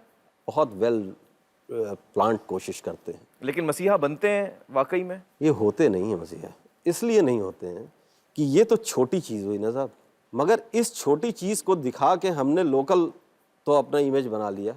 कितनी बड़ी लूट मैं करने जा रहा हूँ ये इस आदमी को पता ही नहीं है।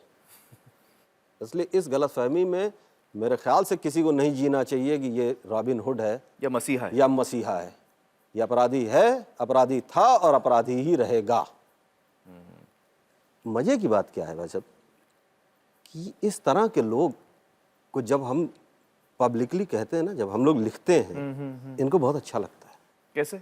ये चाहते हैं कि इनके बारे में लिखा जाए, इनकी इस इमेज के बारे में लिखा जाए। अच्छा, मैं आपको एक छोटा किस्सा बताऊं। पूर्वी उत्तर प्रदेश के का एक शूटर था। वो शूटर बाद में MP हुआ, तो वो फ़ोन करता था अखबार के दफ्तर में, कहता भैया कई दिन से हमारे बारे में कुछ छपा नहीं है, कुछ कांड कर दें क्या? बोला इससे मार्केट वैल्यू बनी रहती है ना, थोड़ी चुनाव लड़ना है ना भैया। और एक नहीं है, ऐसे ऐसे बहुत किस्से आते हैं हम लोगों के सामने। वो चाहते हैं कि लोग वो उनसे चाहते डरें। हैं कि लोग मुझसे डरें, और वही डर, फियर साइकी को वो कैसे इनकैश करते हैं, ये हम लोग इलेक्शंस में देखते हैं। जी जी। उत्कर्ष जी, आप बता रहे थे कि 70s में ये अपने बल से बूथ कैप्चरिंग करते थे वगैरह। इसके बाद अब क्या होता है? अब देखिए इनके तरीके बदल गए हैं, तो अब ये पैसे से खरीदते हैं। मैं आपको एग्जांपल बताऊं। एक बहुत renowned mafia don, shooter turn mafia turn 2 times MP, एक शादी में गए थे हम लोग, और वहाँ पर वो भी आए थे। तो हमें लेके गए और गाड़ी का पिछला दरवाज़ा उन्होंने अपनी SUV का खुलवाया, और उसमें ढेर सारे बंडल पैक्ड साड़ियों के रखे हुए थे। बोले मेरे पास आज इतनी शादियों के निमंत्रण हैं, ये लोगों ने मुझे इनवाइट भेजा है, मेरी कंस्टिट्यूंसी के लोग हैं, और मुझे जाना ही है। और हर साड़ी के साथ एक लिफाफा है जिसमें 5000 रुपये हैं, और जिसके दरवाजे पे जाऊंगा एक साड़ी और एक लिफाफा दूंगा। तो अब ये लूटते कहीं और से हैं, और ये छोटे छोटे पैसे देके आदत बना दी है इन्होंने वोटर्स की, वो हमारे लिए पैसा देता रहेगा। और ये किसको सोचना है? ये सोचना हमको है। बिल्कुल सही। और हम इसलिए नहीं सोचते हैं ये बात, क्योंकि समाज का विखंडन जिस तरह से हुआ है, उसमें समाज में हम नाम की चीज खत्म हो चुकी है। तो जब मैं हूं, तो हमारी भलाई की बात हम कर कैसे सकते हैं? बिल्कुल सही कहा। बहुत बहुत शुक्रिया हमसे बातचीत करने का उत्कर्ष जी। दोस्तों, यहाँ पर लेंगे एक छोटा सा ब्रेक, जल्द हाजिर होते हैं। हमने देखा कि वो एम्बुलेंस गाड़ियों में जा रहा है, एम्बुलेंस गाड़ी में नोट भर के जा रहा है। आपको लगेगा कि ये तो कोई पेशेंट जा रहा होगा। पेशेंट जा रहा है। अच्छा, हो सकता है वो उसमें जेन्युइन पेशेंट हो। तो हमने कहा कि भाई ऐसी गाड़ी को रोकना नहीं, उसके पीछे पीछे अस्पताल चले जाना, जब वो पेशेंट को उतारेंगे। तो लेकिन आपको ये एम्बुलेंस पे पैसे मिले?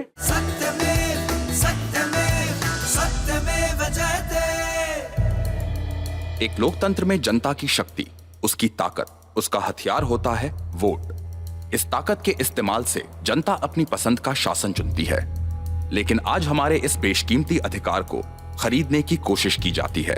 चुनाव लड़ चुके नेता भी इस सच्चाई को स्वीकारते हैं। हमारे राजस्थान में भी मनी पावर, मसल पावर का रोल धीरे धीरे बढ़ रहा है। मैंने देखा है लोग कैश पैसा बांटते हैं चुनाव में। अब पार्लियामेंट में अधिकतम 25 लाख रुपए तक आप खर्च कर सकते हैं। 25 लाख के बदले 25 करोड़, यहाँ तक कि 100 करोड़ रुपया भी खर्च किए जाते हैं चुनाव में। कभी बंदूक की ताकत पर बूथ कब्जा करते थे, अब पैसे की ताकत पर बूथ कब्जा करने लगे। एक क्षेत्र में MLA का चुनाव लड़ना है, 10 करोड़ बांट दो। MP के लिए आपके पास होने चाहिए 100 करोड़ और MLA के लिए 20 करोड़ होने चाहिए। चुनाव आयोग के साथ काम कर चुके वरिष्ठ अधिकारियों ने भी वोटों की इस सौदेबाजी को करीब से देखा है। Each candidate believes हर उम्मीदवार को लगता है कि अगर वो दूसरे से ज्यादा खर्चा करे तो अपने विरोधी उम्मीदवार से ज्यादा वोट उसे मिल जाएंगे। इन वोटों की खातिर वो जमीन आसमान एक करने को तैयार रहता है। just to get that extra vote. पैसा थोड़ा बहुत दिया जाता था, पहले भी दिया जाता था। जिस माप में अभी पैसा का इस्तेमाल हो रहा है, ये कुछ किसी के अंदाज में भी नहीं आएगा। गांव को प्रधान को दे देते हैं कि भाई तुम बांटो, तुम्हारे पास कितना वोट है। मतदाता की पसंद नापसंद के मुताबिक अलग अलग तरह के लालच दिए जाते हैं। दारू शराब तो हमारे सारे चुनावों का अहम हिस्सा बन गया है। मैं आंध्रा में देखा 2009 इलेक्शन, वाटर टैंकर में दारू भर के गांव में डिस्ट्रीब्यूट किया जाता है। चाहे विधानसभाओं के चुनाव हो या लोकसभा के, हर चुनाव में निर्वाचन आयोग करोड़ों रुपए का सामान और नकद जब्त करता है। चुनावी प्रक्रिया को भ्रष्ट करने की ऐसी कोशिशों को बहुत करीब से देखा है निर्वाचन आयोग के पूर्व प्रमुख डॉक्टर SY कुरैशी ने। दोस्तों, अब हमारे साथ हैं डॉक्टर SY कुरैशी, जो देश के चीफ इलेक्शन कमिश्नर यानी निर्वाचन आयोग के प्रमुख रह चुके हैं। बहुत बहुत शुक्रिया कुरैशी साहब हमसे बातचीत करने का। मुझे बताइए कि जब इलेक्शन कमीशन कभी आप रेड्स करते हैं और ये जो नोट्स या पैसे आप जब्त करते हैं, मतलब पैसा कैसे पकड़ते हैं आप? ट्रकों में, गाड़ियों में, इस किस्म के अलग अलग जगहों में? जी हाँ, अलग अलग करते हैं। कभी इन्फॉर्मेशन मिलती है या आपको सस्पिशन होता है तो आप रेड करते हैं? दोनों चीज़ें कि हम नाकाबंदी कर देते हैं कि जहाँ से आप हमें सस्पिशन होता है कि यहाँ से मूवमेंट होगी तो वो हर गाड़ी को रोकते हैं। फिर हमें ये भी पता लगा कि ये कार का जो दरवाज़ा है उसमें नोट बंद करके दरवाजे के बीच में करना। हमने देखा कि वो एम्बुलेंस गाड़ियों में जा रहा है, एम्बुलेंस गाड़ी में नोट भर के जा रहा है। आपको लगेगा कि ये तो कोई पेशेंट जा रहा है। अच्छा, हो सकता है वो उसमें जेन्युइन पेशेंट हो, तो हमने कहा कि भाई ऐसी गाड़ी को रोकना नहीं, उसके पीछे पीछे अस्पताल चले जाना जब वो पेशेंट को उतारेंगे।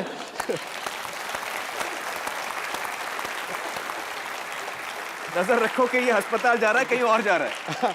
और जब अस्पताल चला जाए और पेशेंट उतार ले, उस वक्त चेक कर लेना। हाँ। तो लेकिन आपको ये एम्बुलेंस पे पैसे मिले हमको। अच्छा, फिर ये हमने देखा कि फ्यूनरल वैन में जा रहे हैं। नॉर्मली जो हम सोच नहीं सकते कि इतनी सी नई चीज सोच के लाते हैं। फ्यूनरल वैन मतलब जिसमें मुर्दे को लेके जाते हैं। उसमें कौन सस्पिशियस, कौन ये शुबा करेगा इसमें पैसे जा रहा हो। तो ऐसी तरकीबें उसमें भी मिले आपको? उसमें मिले, हमको मिले। ये जो दूध के पानी के टैंकर्स में मिले। तो ऐसी जगह छुपा छुपा के वो पैसा लेके जाते थे, क्योंकि कई बार हमने कैसे जैसे पकड़े कि वो पैसा था और उसके साथ वोटर लिस्ट थी कि इन वोटर को इतने इतने पैसे जाने, उसके लिफाफे भी थे। तो वो कोई लगता है कोई बड़े इमेच्योर पॉलिटिशियन होंगे कि वो इन्होंने ऐसा एविडेंस साथ लेके चल रहे थे, लिस्ट बना के। पर एक और चीज़ मैं बताना चाहूँगा, हमारे एक होता क्या था कि इलेक्शन के दौरान ये वोटर को ब्राइब करने के लिए पार्टियाँ करते हैं, उसमें शराब, कबाब, बिरयानी खूब चलती है। तो हमारे एक ऑब्जर्वर ने देखा एक बहुत बड़ी शादी हो रही है, 4000 के करीब उसमें मेहमान है, शराब कबाब सब चल रही है। वो ज़रा इंक्विजिटिव थे, उन्होंने जाके देखा कि भाई ये शादी देखी तो इतनी धूमधाम से किसकी हो रही है, तो वहाँ ना दूल्हा था ना दुल्हन, तो वो बोगस शादी थी। ड्रामा हो रहा था। वो ड्रामा था, ड्रामा। तो शादी का ड्रामा, ताकि उस बहाने ये लोगों को पार्टी दे सके। अब उसके बाद हमने इस पे ये हमारे के पास मॉडस ऑपरेंडी आ गया कि ये भी है, तो हमने अपने ऑब्जर्वर को कह रखा है ये भी ढूंढना। फिर हमने देखा सारे मुंडन सेरेमनी और बर्थडे पार्टी तो सारी इलेक्शन के दौरान बहुत हुआ करते थे, वो सब ये इसके लिए प्लॉय होते थे। अब अगर हम समझें कि जी हम बहुत होशियार हैं कि हमने बोगस शादी पकड़ ली, आगे से वो दूल्हा दुल्हन भी खड़ा कर देंगे, उनको क्या प्रॉब्लम है, और इनविटेशन कार्ड भी होगा। आप कितनी बार दूल्हा बने होंगे फिल्मों में, मिसाल के तौर पे। तो इस तरह ये शुरू चालू कर देंगे, अलग अलग तरीके ढूंढते रहेंगे। और तरीके ढूंढते रहेंगे। तरीका एक ही है, हमें अपना वोट नहीं बेचना है, इनको वोट नहीं, यही एक तरीका है, और जो वोटर एजुकेशन के जरिए होगा। जो इतने आपने रेड्स मारे, ये पैसा कलेक्ट हुआ, जब्त हुआ, केसेस बने, तो इसमें कन्विक्शंस कितने हुए? अल्टीमेटली लोग कितने सलाखों के पीछे गए, या जो भी उनको सजा होनी चाहिए वो सजा हुई? बदकिस्मती से हमारे कोर्ट केसेस तो बहुत सालों साल चलते हैं। अब इसका रिजल्ट कब आएगा कब नहीं आएगा तो ये देखने की बात, क्योंकि इलेक्शन कमीशन तो बहुत सालों से है। जी। तो इतने सालों में एक भी कन्विक्शन तो अभी शायद कोई नहीं होगा, क्योंकि अभी तो बड़ी शॉकिंग बात है। एक कई जगह ये हुआ कि किसी स्टेट ने, जब हम लोग इलेक्शन करके विड्रॉ कर गए तो उन्होंने कैबिनेट का फैसला किया कि ये सारे केसेस विड्रॉ कर लिया जाए। तो हमने इस पर शोर मचाया कि साहब हम नहीं पकड़ते हैं और आप इसको छोड़ देंगे। तो आपने FIR दर्ज कराया, वो सब रफा दफा कर रहे हैं। सरकार कैबिनेट का फैसला करके ये कर्नाटक में हुआ। फिर हम सुप्रीम कोर्ट तक गए, वो केसेस आज तक हमने विड्रॉ नहीं होने दिए जी। लेकिन कोशिश की गई कि वो केस विड्रॉ कर ले जाए, तो फिर मजाक हो जाएगा, फिर तो हम पूरा एक्शन लेते हैं और बाद में उसमें से कुछ निकलेगा नहीं, तो वो तो कुछ अच्छी बात नहीं है। ये तो बड़े दुख की बात है कि आप लोग ये सब पकड़ रहे हैं, केसेस फाइल कर रहे हैं, FIR दर्ज हो रहा है, लेकिन फिर अभी तक इनका एक भी कन्विक्शन नहीं हुआ। आप कह रहे हैं अभी तक हिंदुस्तान के इतिहास में अभी तक मेरे ख्याल से कोई नहीं हुआ होगा। कुरैशी साहब, मुझे बताइए कि जो हमने देखा कि इतने सारे आरोपी जो हैं वो हमारे पार्लियामेंट में आ चुके हैं, हमारे असेंबलीज में आ चुके हैं, तो इनको रोकने के लिए इलेक्शन कमीशन ने कोई कदम उठाया? हमने बार बार लिखा, पिछले 15 साल से हम सरकार को लिख रहे हैं क्या कि जिनके खिलाफ गंभीर अपराध है उनको कम से कम इलेक्शन लड़ने से रोक दिया जाए। रेप, डेकॉइटी, मर्डर, किडनैपिंग, जिनकी कम से कम 5 साल की कैद की सजा होगी, कम से कम उन केसेस को आप डिस्क्वालीफाई कर दीजिए कि इलेक्शन नहीं लड़ पाएंगे। लेकिन ये केस भी तो गलत हो सकता है। अगर मैंने किसी का मर्डर नहीं किया, मुझ पर गलत चार्ज लग सकता है। उसके भी हमने 2 समाधान कि कम से कम ये केस 6 महीने पहले इलेक्शन से रजिस्टर हुआ हो। और तीसरी चीज जो और भी अच्छा एक सेफ्टी इसमें क्लॉज है कि एक अदालत ने चार्जेस फ्रेम कर दिए। तो मतलब अदालत को भी लगता है कि ये हो सकता है, ये हुआ हो होगा। सकता है। अगर ये कोर्ट ने चार्जेस फ्रेम किए उस लेवल पे कम से कम इनको डिबार कर दीजिए। जी जी। फिर एक और ये सवाल तो इसका जवाब सरकार ने क्या दिया? जवाब ये देते हैं कि हिंदुस्तान का कानून ये है कि आप जब तक आप कन्विक्ट ना हो जाएं कोर्ट से, जब तक आप इनोसेंट हैं। जी जी। मैं उसके खिलाफ एक काउंटर सवाल करता हूँ जिसको मुझे तो आज तक किसी ने जवाब दिया नहीं। क्या? मेरा सवाल यह है कि आज हिंदुस्तान की जेलों में 4 लाख कैदी हैं तकरीबन। जी जी। उसमें से 70% से ज़्यादा 2,70,000 के करीब अंडर ट्रायल है, यानी उनकी कन्विक्शन नहीं हुई है, फिर भी जेल में है। और फिर भी जेल में है, और दैट मीन इनोसेंट है जेल में। लेकिन आपने उनके 4 फंडामेंटल राइट छीन रखे। तो इलेक्शन लड़ना तो कोई फंडामेंटल राइट भी नहीं है। लेकिन ये सुझाव इलेक्शन कमिश्नर का बहुत सही है मुझे लगता है, क्योंकि देखिए लोग नेता क्यों बनते हैं? कम से कम ये कहते तो हैं वो नेता बनने के वक्त कि भाई हम लोगों समाज सेवा करना चाहते हैं। तो अगर आप किसी इंसान को जिसके खिलाफ संगीन चार्जेस हैं, रेप, मर्डर, इस तरह के सीरियस चार्जेस हैं, और कोर्ट ने चार्जेस फ्रेम भी कर लिए जैसे आपने समझाया, तो मतलब कोर्ट को भी लगता है कि इसमें सच्चाई हो सकती है। अगर इस इंसान को इलेक्शन लड़ने से रोका जाए लेकिन उसके मन में लोगों की सेवा करना है, तो सिर्फ पॉलिटिक्स में थोड़ी सेवा होती है लोगों की। उसको इलेक्शन ना लड़े, और तरीके हैं लोगों की सेवा करने के। बहुत अच्छा। जब आपको सेवा ही करना है लोगों की तो और भी तरीके हैं। बहुत अच्छा सुझाव, बहुत अच्छा सुझाव। ये जो आपने प्रस्ताव रखा, ये जो सजेशन दिया आपने सरकार को, ये अलग अलग सरकारों ने इसको नामंजूर किया? जी जी, चूंकि ये 15 साल से चला आ रहा है। ये 1998 में सबसे पहले भेजा गया था। जितनी सरकारें आई हैं सब ने इसको नामंजूर किया और बार-बार। दोस्तों, यहाँ पर मैं आपसे एक सवाल पूछना चाहता हूँ। क्या आप चाहते हैं कि इलेक्शन कमीशन के मुताबिक दागी उम्मीदवारों को इलेक्शन लड़ने से रोका जाए? अगर आप इस बात से सहमत हैं तो बदलाव के लिए वोट कीजिए, वोट फॉर चेंज, और इस टोल फ्री यानी मुफ्त नंबर पे मिस कॉल दीजिए 1800-103-2305।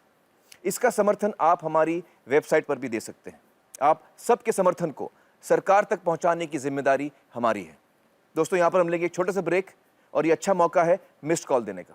पंजाब, सिंध, गुजरात, मराठा, द्राविड़, उत्कल, बंगा, गानी है तुझे जय गाथा। उठ ओ भारत भाग्य विधाता, उठ। सत्यमेव सत्यमेव सत्यमेव जयते, सत्यमेव सत्यमेव सत्यमेव जयते। वेलकम बैक दोस्तों। आज के इस शो से अगर हम ये सीख निकालेंगे कि हमारे देश के नेता भ्रष्ट हैं और उनकी वजह से आज हमारे देश की हालत ऐसी है, तो ये गलत सीख होगी। बाजार तब खड़ा होता है जब खरीदने वाले और बेचने वाले दोनों मौजूद हों। देश भर में लोग अपने वोट की ताकत की क्या कीमत लगा रहे हैं, वोट डालने के बदले में क्या चाहते हैं, हमने जानने की कोशिश की। कैश लेगा तो अच्छा रहेगा। कैश लेना पड़ेगा ना भाई, अपने को कैसे अच्छा लगता है ना। अबे तो मोबाइल फोन मिलेगा तो अच्छा, कोई भी महंगी वाली चीज ले लेंगे और क्या करेंगे। कैश, मोबाइल फोन, टीवी लेना पसंद करेंगे। Cash, mobile, mobile, colour TV, cash, cash. मेरे को बस फ्रिज मांगता है। मैं तो रोड नोट लेना पसंद करूंगा। कभी मिलेगा कभी, ये तो बताओ। समाज के हर तबके के लोग वोट की इस सौदेबाजी में अपनी भूमिका निभा रहे हैं। हम हमेशा कहते हैं कि लोअर इनकम ग्रुप के जो लोग होते हैं वो पैसे लेके वोट करते हैं, लेकिन मिडिल क्लास सोसाइटीज़ में, मिडिल क्लास मोहल्ले में या हायर मिडिल क्लास घरों में भी अलग तरीके से ऐसा ही कुछ होता है। पूना में बहुत सारी सोसाइटीज़ ने इलेक्शन से पहले वहाँ के कॉरपोरेटर से या फिर लोकल पॉलिटिशियन से या फिर जो भी एमएलए होता है उससे सोसाइटी पूरी पेंट करके ली। टीवी ले लेते हैं कोई, और कोई वॉशिंग मशीन मांग लेते हैं अगर घर में कोई 15 वोट है। कई सोसाइटी अपार्टमेंट के लोग तो 2 साल तक पानी का बिल नहीं भरते, लाइट का बिल नहीं भरते, और जब चुनाव लड़ने वाला आदमी जब वो एरिया में वोट मांगने के लिए आता है तो उनको वो लोग कहते हैं ये बिल आप पेड कीजिए, हम लोग आपको वोट देंगे। लेकिन इस तरह से अपने वोट की कीमत लगाने का नतीजा क्या निकलता है? जो आदमी प्रचंड खर्चा करके चुन के आता है तो वो खुद को ऐसा मानता है टैक्स पेयर की तिजोरी लूटना ये मेरा जन्म सिद्ध अधिकार है, ये मुझे लोगों ने ही दिया है, क्योंकि लोगों ने वो पैसा लेके मुझे वोट किया है। पहले तो ऐसा था हमारे देश में, जैसा राजा वैसी प्रजा। अभी उल्टा हो रहा है, अभी जैसी प्रजा वैसा राजा हमको मिलेगा। दोस्तों, अब हमारे साथ हैं श्री देवसायम, जो आईएएस अफसर रह चुके हैं और इस नाते कई इलेक्शंस की जिम्मेदारी भी संभाल चुके हैं, और जो फोरम फॉर इलेक्टोरल इंटेग्रिटी के कन्वीनर भी हैं। देवसायम जी, जब हम अपना वोट बेचते हैं तो हम क्या खोते हैं? हिंदुस्तान को जो है जुगाड़ के लिए बड़ा मशहूर है, इनोवेशन। और ये इनोवेशन किया है कि जनतंत्र को जनता के खिलाफ कर दिया। इतना बड़ा जुगाड़ दुनिया में कहीं नहीं हुआ। उनका इरादा ये है, बड़ा सिंपल है, हम जितना मर्जी लूटेंगे, इलेक्शन के टाइम पे आपको जाकर के थोड़ा आपको जो है भागीदार बना देंगे, आपका ईमान खरीद लेंगे। उसके बाद 5 साल यू आर नो वे। इज्जत को आपने बेच दिया, अपना हक भी बेच रहे हैं, बुनियादी हक। ये हक सारे कहाँ से आता है? ये सारे हक जो है, ये अब जो प्रेस करते हैं ना वोट, उसी से आता है।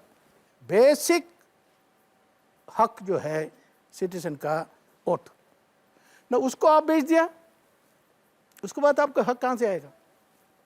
जनतंत्र देश में सबसे बड़ा पद किसका है? तो नागरिक का है। प्रेसिडेंट से ऊपर, प्राइम मिनिस्टर से ऊपर, ये सारे प्रधानमंत्री, मंत्री, एक सारे चीज जो है आपका वोट से चलता है। आपका वोट से प्रेस करते हैं, उन्हीं से बनते हैं। They are your creatures, you are the creator. हमने उनको क्रिएट किया। How can creature be bigger than the creator? मगर अभी क्या हो रहा है? क्रिएटर जो है कोने में जाके बैठा हुआ है, कहता है पैसा ले रहा है, शराब पी रहा है और बिरयानी खा रहा है और जाके वोट डाल रहा है। तो इसे बेसिक कॉन्सेप्ट ये फिलॉसफी में हमने ये डेवलप किए हैं, इसको काउंटर करने के लिए। इज्जतदार चुनाव, लोकतंत्र अगर इज्जत होना है, चुनाव इज्जतदार होनी चाहिए। तो आप लोगों ने ये कैंपेन स्टार्ट किया है। ये बेसिक प्रिंसिपल ये था कि civil society should take over, citizen को सेंटर में लाना चाहिए। अगर पब्लिक यंगस्टर्स पर्टिकुलरली जाते हैं, यूथ, फर्स्ट जनरेशन वोटर्स, लोकतंत्र को दोबारा रेल में ला सकते हैं। बहुत बहुत शुक्रिया देवसायम जी, हमसे बातचीत करने का। Thank you so much.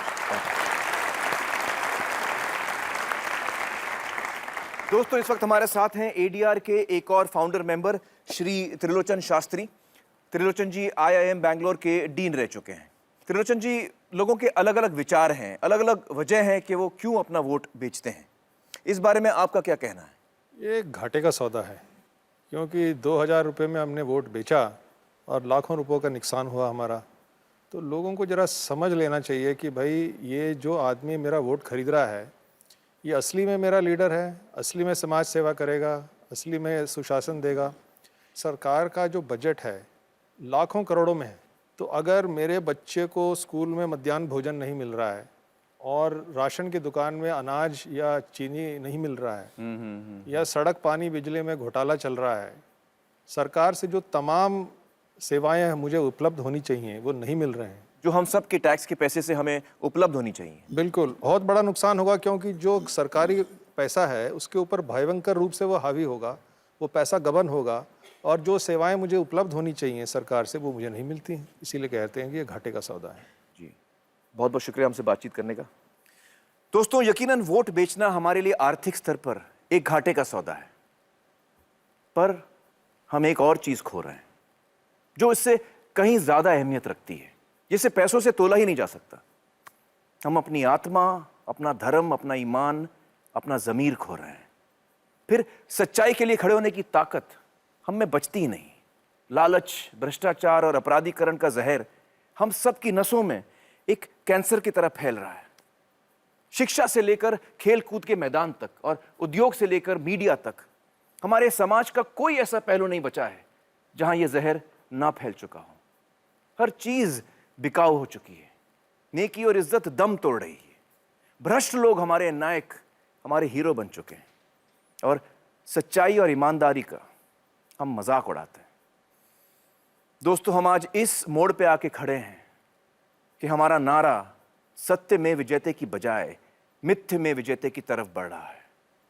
झूठ और फरेब की विजय हो रही है, लेकिन हमें इसे बदलना है और हम इसे जरूर बदलेंगे। है फैसला तेरे हाथों में, किस मोड़ मुड़ेगा रास्ता। पंजाब, सिंध, गुजरात, मराठा, द्राविड़, उत्कल, बंगा, गानी है तुझे जय गाथा। उठ ओ भारत भाग्य विधाता, उठ। सत्य में, सत्य में, सत्य में बचाते, सत्य में, सत्य में, सत्य में बचाते। Welcome back. दोस्तों, मैं एक बार फिर आपको याद दिलाना चाहता हूं कि आज हमारा देश एक ऐतिहासिक मोड़ पे खड़ा है। कुछ ही दिनों में आम चुनाव होंगे। वोट की ताकत का इस्तेमाल कर हम उन लोगों को चुनेंगे जिनके हाथों में देश की बागडोर सौंपी जाएगी। लेकिन हम शायद अक्सर ये भूल जाते हैं कि वोट का अधिकार जो आज हम इस्तेमाल कर रहे हैं, इसे हम तक पहुंचाने के लिए हमारे पूर्वजों ने कितनी बड़ी बड़ी कुर्बानियां दी थीं। सदियों की गुलामी के खिलाफ लड़ते हुए बहादुर, साहसी, निडर देशवासियों ने विदेशी सरकार के जुल्म सहे, हंसते हंसते फांसी के फंदे को चूमा, बलिदान दिए। तब हासिल हुई 15 अगस्त 1947 की सुबह, हमारी आजादी की सुबह। हम सिर्फ आजाद नहीं हुए, देश के संविधान ने हम सबको एक अधिकार भी दिया। चाहे अमीर हो या गरीब, महिला हो या पुरुष, मजदूर हो या उद्योगपति, ग्रामीण हो या शहरी, हम 125 करोड़ हिंदुस्तानियों को बिना किसी भेदभाव या पक्षपात के ये एक समान अधिकार मिला, हमारा वोट। ब्रिटेन और अमेरिका जैसे पुराने लोकतंत्र भी जनता के हर तबके तक वोट का एक समान अधिकार पहुंचाने में एक लंबे अरसे तक नाकामयाब रहे। हमें गर्व होना चाहिए कि हम हिंदुस्तानी इस अधिकार को विरासत में लेकर जन्मे हैं। वोट का अधिकार हमारी ताकत है, हमें हक देता है चुनने का, फैसला करने का, बदलाव लाने का। उंगली के नाखून पर लगा यह निशान इस अधिकार पर मोहर लगाता है कि हम हिंदुस्तानी अपने मुल्क के सिर्फ नागरिक नहीं, भाग्य विधाता हैं। दोस्तों, 66 साल पहले आजादी की लड़ाई लड़ने वाले हमारे पूर्वजों का एक सपना था। आज वो सपना हमें बिखरता हुआ नजर आ रहा है। हमारे पूर्वजों ने अपनी जिंदगियों की कुर्बानियां दी ये वोट का अधिकार हम तक पहुंचाने के लिए, और हम उसे बेच रहे हैं। दोस्तों, हमें बड़े दुख के साथ ये मानना पड़ेगा कि हमारे कदम लड़खड़ा चुके हैं, लेकिन अब भी देर नहीं हुई है। हम चाहें तो अब भी अपने आप को संभाल सकते हैं। हम सारी पॉलिटिकल पार्टी से ये गुजारिश करते हैं कि वो दागी उम्मीदवारों को टिकट न दें, और अगर पॉलिटिकल पार्टीज फिर भी ऐसा करती हैं तो हमें यह कसम खानी है कि हम उन्हें अपना वोट नहीं देंगे। न डर से, दबाव से, न धर्म जाति के नाम पर, न पैसे के, न किसी और लालच के लिए हम अपना वोट नहीं बेचेंगे। इस चुनाव में हम अपने नेताओं को ये बता देंगे कि न हम बिकाऊ हैं और न हमारा वोट। तो दोस्तों, आज का हमारा सवाल है, क्या आप कसम खाते हैं कि आप अपना वोट नहीं बेचेंगे और दागी नेता को वोट नहीं देंगे? अगर आपका जवाब हाँ है तो बदलाव के लिए वोट कीजिए और हमारे वोट फॉर चेंज कैंपेन का हिस्सा बनिए। अपने मोबाइल फ़ोन पर वाई टाइप करके इस नंबर पर SMS भेजिए 5782705। इस SMS को भेजने का खर्च 5 रुपये है। आप चाहें तो हमारे इस सवाल को समर्थन मिस्ड कॉल के जरिए भी दे सकते हैं। इसके लिए टोल फ्री यानी मुफ्त नंबर है 1800-103-2305। आपके SMS के जरिए जितना भी पैसा इकट्ठा होगा, गवर्नमेंट टैक्सेस काटने के बाद वो सारा का सारा पैसा इन 2 संस्थाओं को दिया जाएगा। Resource and support centre for development, ये संस्था राजनीति और शासन में महिलाओं की भागीदारी के लिए काम करती है, और दूसरी संस्था है the concerned for working children. ये संस्था बच्चों के अधिकारों के विषय पर काम करती है। अगर आप इन संस्थाओं को और भी सहयोग देना चाहते हैं तो स्क्रीन पर दिए गए नाम से चेक बनाकर आप अपनी नज़दीकी एक्सिस बैंक शाखा पर जमा करवा सकते हैं। आप चाहें तो उनकी वेबसाइट पर ऑनलाइन ट्रांसफ़र भी कर सकते हैं। इसके बारे में पूरी जानकारी आपको एक्सिस बैंक की किसी भी शाखा पर मिल जाएगी। इसके अलावा आप एयरटेल मनी के जरिए भी अपना सहयोग दे सकते हैं। इस बारे में जानकारी इस वक्त आपकी स्क्रीन पर है। रिलायंस फाउंडेशन भी इस विषय के लिए 1 करोड़ रुपयों का योगदान करेगी, जो इन दोनों संस्थाओं में आधा आधा बांट दिया जाएगा। रिलायंस फाउंडेशन सत्यमेव जयते की फिलैंथ्रोपी पार्टनर यानी जन कल्याण सहयोगी है। हमारी वेबसाइट www.satyamevjayate.in पर आइए और आज के इस मुद्दे पर और अधिक जानकारी पाइए। इस विषय को अपना समर्थन दीजिए, अपने सोच विचार हमें बताइए। आपकी बातें सुनने का मुझे इंतजार रहेगा। दोस्तों, अपने पूर्वजों को याद करते हुए, उनके बलिदानों को याद करते हुए आज मैं आपके सामने एक शपथ लेना चाहूँगा और मैं ये चाहूँगा कि आप भी मेरे साथ ये शपथ लें। ये मेरे हाथ में तिरंगे के रंग के 3 धागे हैं। इन्हें मैं अपनी कलाई पर बांधूंगा।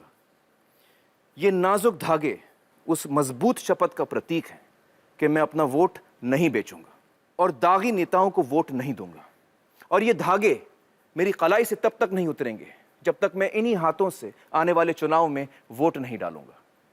आज से लेकर वोट डालने तक मैं इन धागों को बड़े गर्व से हर उस इंसान को दिखाऊंगा जो मेरे सामने आएगा। ये मेरी शपथ है अपने आप को, अपने वतन को, और मेरी चाहत है कि आप भी इस शपथ में मेरा साथ दें। जय हिंद, सत्यमेव जयते।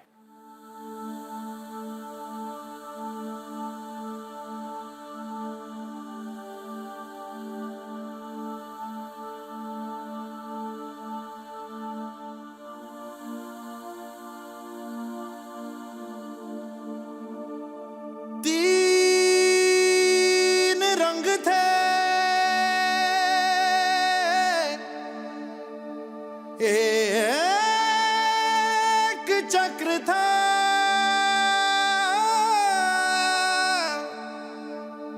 पुरखों ने जिन्हें था सींचा।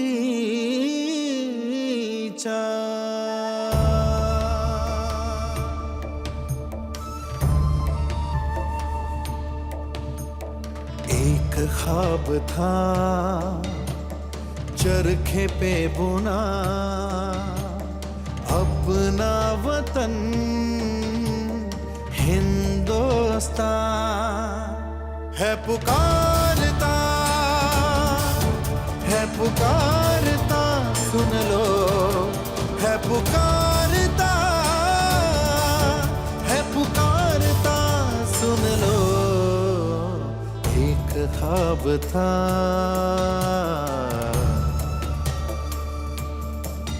ये ख्वाब बहुत नाजुक है जी, ये मांगता हिफाजत है जी, ये आस लिए है खड़ा, होने से हमको कह रहा, ओ भारत भाग्य विधाता, मत मूंद रे अपनी आंखें, जमीन और आसमां की कसम, तुझे थाम वतन का हाथ उठ। एक ख्वाब था चरखे पे बुना, अपना वतन हिंदुस्तान है पुकारता, है पुकारता, सुन लो है पुकारता, है पुकारता, सुन लो। एक ख्वाब था,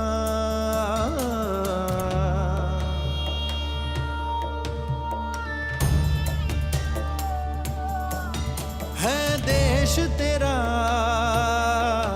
घायल पड़ा, फरियादी बन के वक्त खड़ा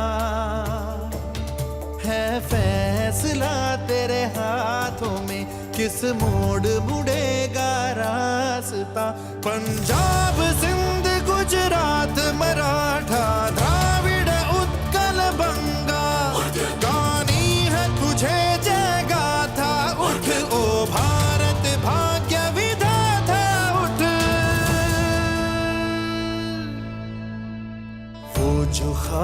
था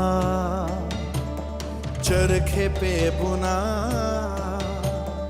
अपना वतन हिंदुस्तान है पुकारता सुन लो है पुकार